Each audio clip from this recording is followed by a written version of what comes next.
Hello there guys and welcome back to a brand new Star Wars Squadrons video. Last weekend the EA Game Changers and the press got their first hands-on look at the game, with videos and articles releasing on Wednesday at 4 PM BST. With that there were a ton of new details, of which I will go over now. There are some things that I probably will have missed, so please be sure to let me know anything else in the comments below if you do watch all the way through. And also I don't obviously have any footage as I wasn't there, but there are a lot of exciting details nonetheless. To start off with, I'm going to be discussing the customization. Having watched a few different videos from the Game Changers, there really is a lot that we can expect in terms of the numbers and also in terms of what you can actually do with the customization. It's worth noting that there will be more cosmetics in the final build as opposed to what was seen in Alpha that they played, as in that there was no Trandoshan and there was no Mimbanese either. However, in the trailers we obviously see them as well, and I imagine they will be playable characters. So in terms of what you can actually customize, you firstly have the flight suit and an outfit for the briefing room.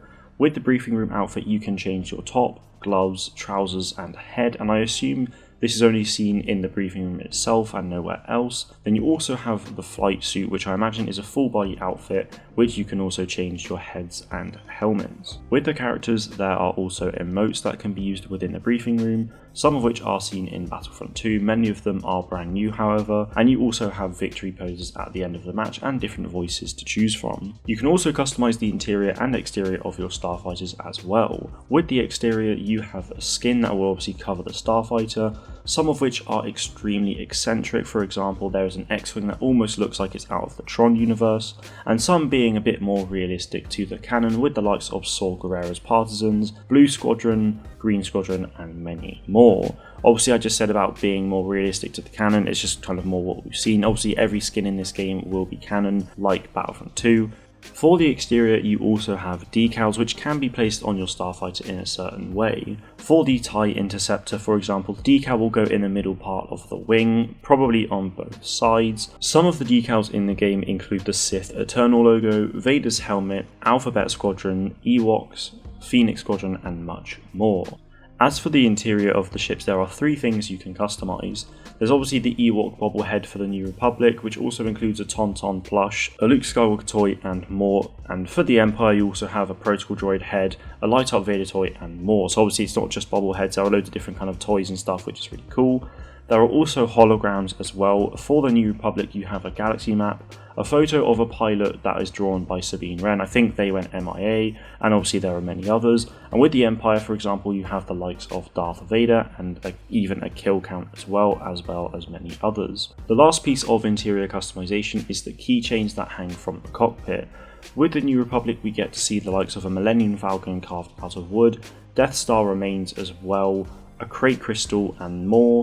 And with the Empire we saw the likes of a Crate Dragon Tooth from Tatooine and an Imperial Pilot designation keychain as well. So with what we've seen so far, there is clearly so much you can actually customize, which I'm super excited about, as obviously I love customization, and from what we've seen there is a lot of great content for that. More will obviously come with what we've seen so far, and I cannot wait for that. With regards to gameplay, the Game Changers played a prologue which seemed to take around 30 minutes, where you play as both the Empire and the New Republic, and it seems to play out a bit like a tutorial in a TIE Fighter and an X-Wing, so that you can get up to scratch and learn the basics of flight and combat. It also seems as though you have to play the prologue first before moving on to the multiplayer, in which you will then have to play some dogfight matches first before you're allowed to go on to fleet battles. Now based on the feedback we've seen so far in these videos, this makes a lot of sense. Azatru also confirmed in his video that a TIE Advanced V1 is seen in the game and is piloted by a main character, but obviously it is not pilotable for the players. So I imagine that will be seen in prologue. Hopefully it will be in the future though. Ian Fraser was asked by the Game Changers if we would see post-launch content, to which he responded with, "We don't have any plans to right now, however if the response is really good then we may look into it." Now that does actually give me a lot of hope. Before knowing this we knew that they could if they wanted to, as obviously Ian said I guess we could, And I was saying that this will likely depend on sales and community response, which pretty much is what Ian said during that event. I know a lot of people are worried about the lack of content in this game with regards to its longevity. Obviously this was a big talking point for the game changers, especially Sammy was mentioning it quite a bit as well. So hopefully the game sells well and that most people really enjoy it and ask for more content, as that way we could actually see some further content down the line, be it new maps, ships, modes, components, skins and much more. Going back to the gameplay side of things, Azatru said on Discord that each ship has at least 3 loadouts each, which I think is great. Having loadouts in place will allow the player to swiftly change their components and strategies. If your team is losing and you're a fighter, perhaps you'll fly into the hangar and change a loadout that has a bit more firepower to the one you started with. You can essentially have 3 different plans as you have 3 different loadouts, which I really do like. You also won't blow up straight away if you hit debris. Instead you'll scrape along it or bounce off depending on, I guess, on the angle and speed you're going at. Obviously you will take damage from this, but you won't die straight away, which I'm super happy to hear. I feel like this is definitely necessary, as being in first person can sometimes be tricky to judge your position. I know I've died several times in Starfighter Assault from doing this, and you obviously still get punished for poor positioning by taking some damage as well, which obviously makes sense and will help you learn for the future and get better. Also, with it being kind of like a fight simulator for starfighters, it would make no sense at all if you just died on impact. Now if you do die, there is also a kill cam as well. I haven't actually really seen this in action yet, but Azatru did confirm it in the Discord server, as well as a spectator mode. We already knew that there was a spectator mode, however Jay Ingram, the community manager for Star Wars Squadron, nicely elaborated more on it and said that you can spectate a match before respawning, or you can even jump into a friend's game and watch that.